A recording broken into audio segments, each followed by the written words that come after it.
Hi, my name is Rolly, and this is my campervan.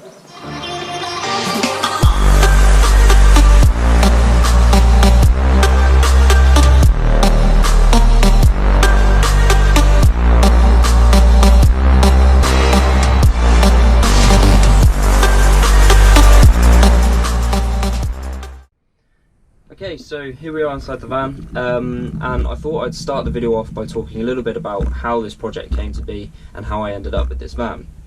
It goes back to September 2018 when I just finished A-levels and I was having a year off before I went to university. It was sort of in that year off that gave me enough opportunity to sort of take on a project like this. Because obviously, you know, it takes a lot of hours to convert a van and a lot of time. So it was the first sort of real opportunity I got to do a big project, and you know, I just had to take it. So that's sort of how I ended up with the van. In terms of building, it took 5 months. So from start to finish, so from an empty white panel van to what I'll show you today, it took 5 months of work between me and my dad. So I did have a lot of help from my dad. You know, I knew nothing about sort of building and woodwork and anything like that before. So sort of he taught me how to do everything, and we spent the 5 months building it together. However, I paid for everything completely with my own money.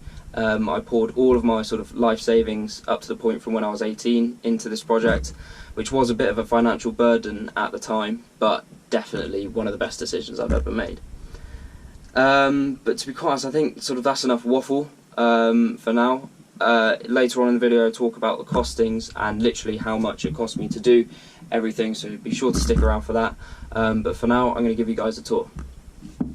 So the main entrance into the living space of the van is through this side door. You open that and you're greeted with a doormat, which is just cut into this step here. And next to that you've got a little storage rack where I keep water bottles and shoes mostly. When you enter the van, you're immediately in the living space of the van, and the first thing to note is obviously the flooring.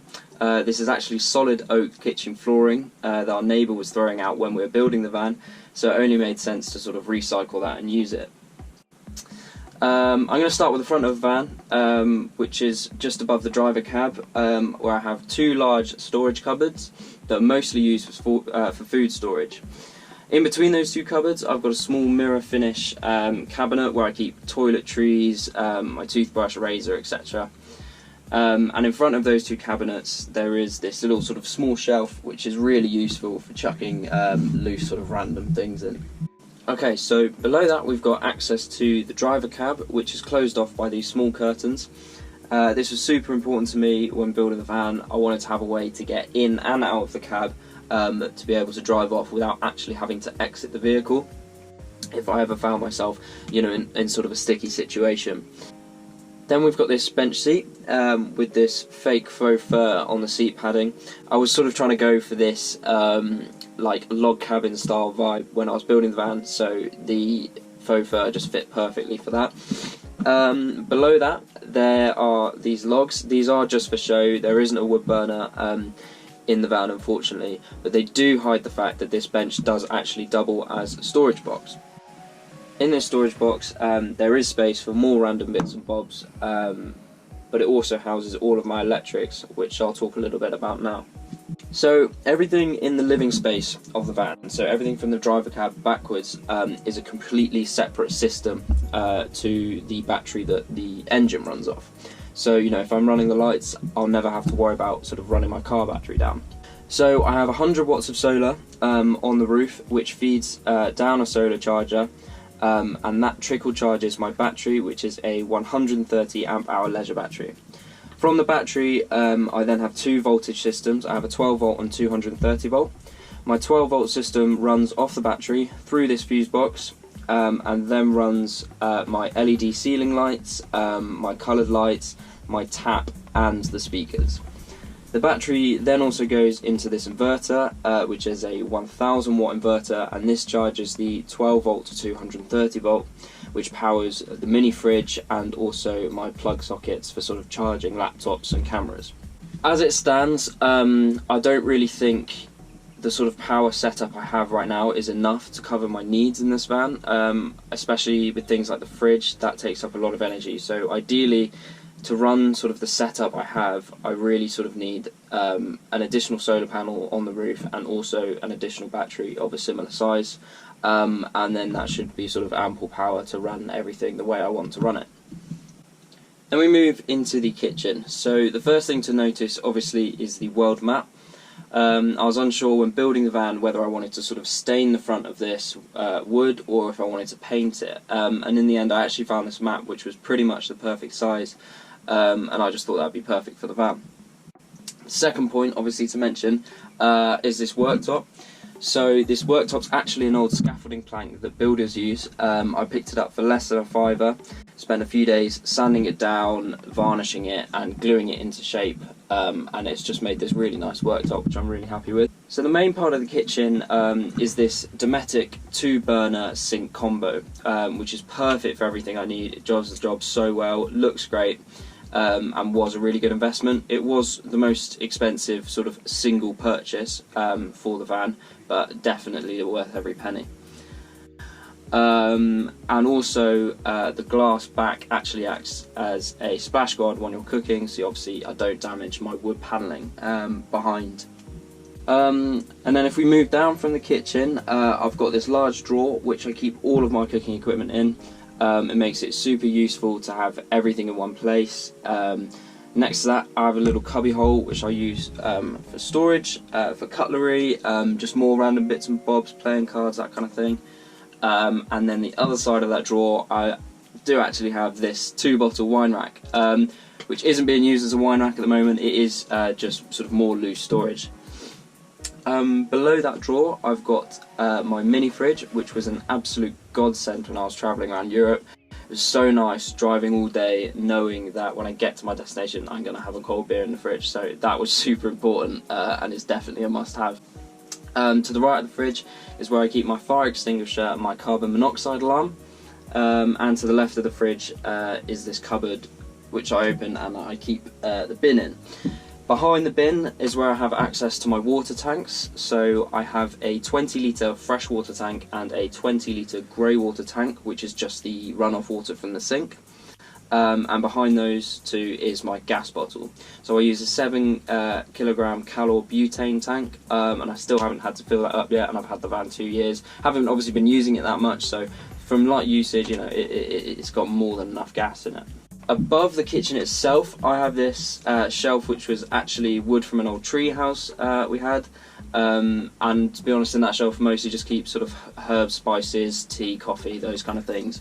But beneath that I've put in these hooks, which I use as a drying rack, and they're super useful for sort of when you're washing up.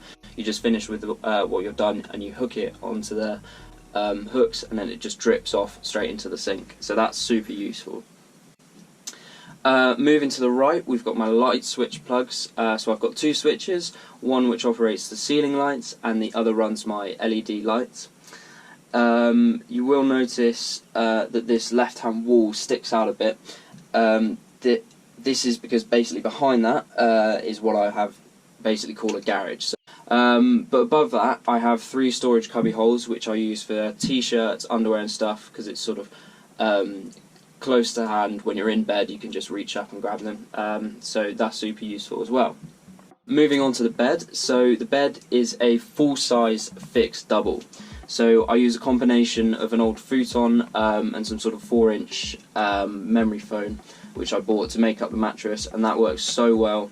This bed is far more comfortable than my bed at home. It's crazy, so the bed is ideal. Below the bed is obviously the main storage area for the van, so under this curtain I can store 8 supermarket crates. These ones are obviously from Tesco. I did this because actually sort of during research, finding out that buying plastic boxes just seemed such a waste of money. They were so expensive, they're about £20 each, ones I could find that were about the right size. So it just made no sense to do that when the Tesco delivery men would just leave them at our house, so we used those. Also under the bed is storage for this table, which pulls out from 2 hooks, and then it hooks into 2 small slots at the front of the kitchen.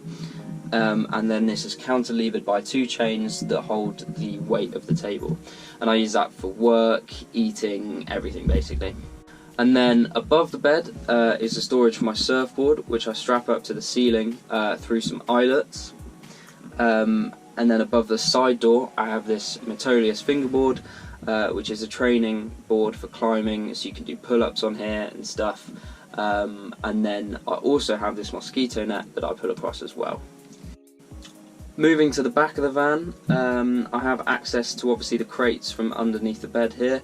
And I carry sort of all my sort of vehicle spares and tools I'll need in these ones. I also carry an extra 30 litres of fresh water, which I use for the shower and also just emergency uses.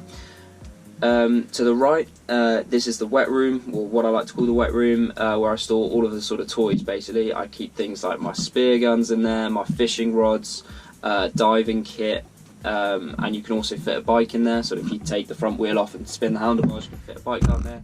You can also fit bouldering pads, so it's just a really useful big storage area to have in the van, especially the fact that my bed is actually quite low, so it just gives you that extra storage off to the side. I also keep my spare tyre in there, so on a transit van you're actually supposed to keep the spare tyre underneath the van, but the contraption to basically keep that in place I'd lost, and it was about 120 quid to replace, and I couldn't be asked to do that, so when we're building it I just thought I'll save 120 quid and keep the tyre in there.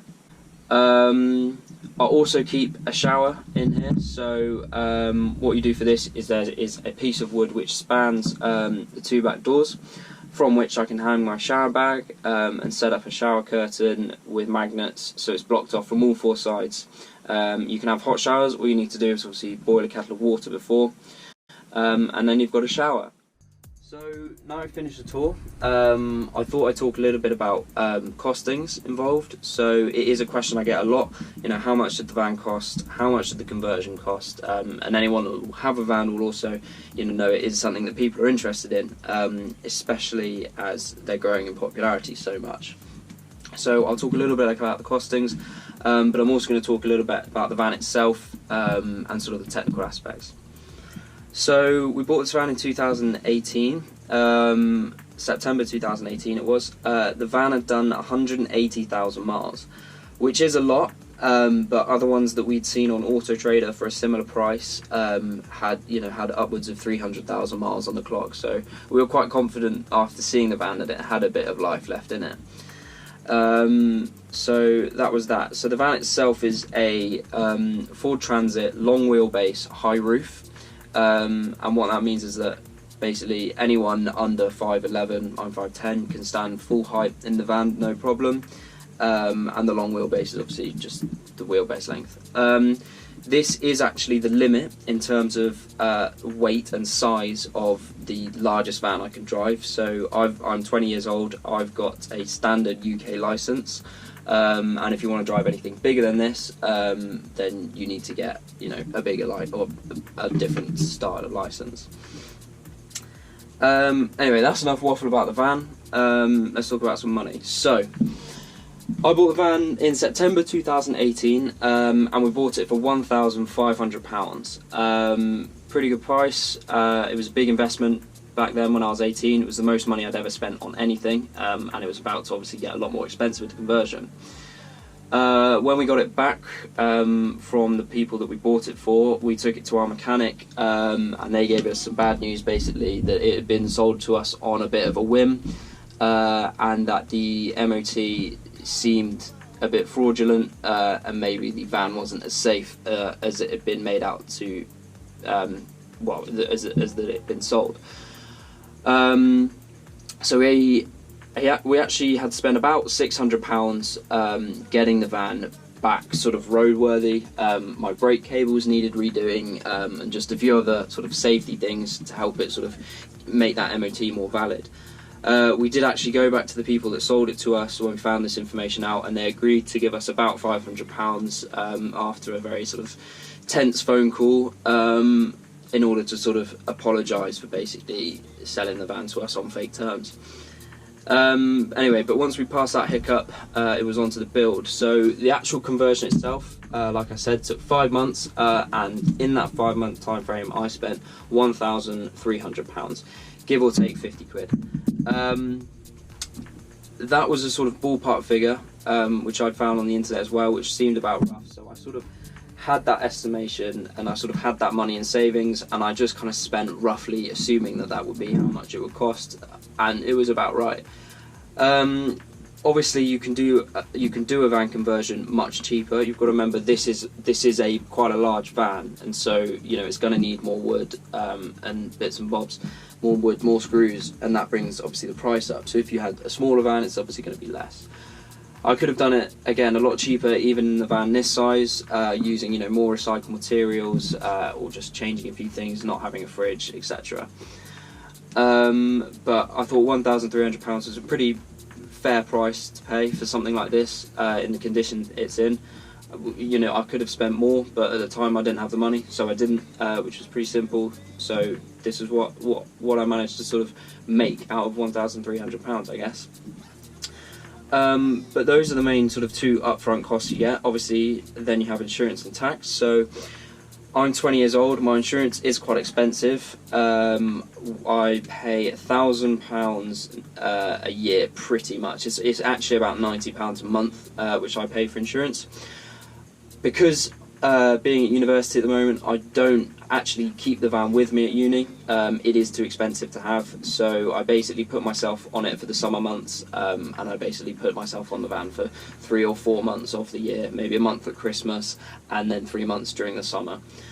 Tax, again, £240 a year, so it is expensive on tax. It's a diesel, it's not great on fuel.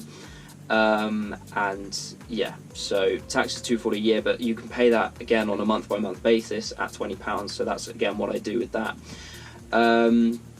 So to be honest, I probably only spend about £400 a year on tax and insurance, which makes it obviously a lot more manageable.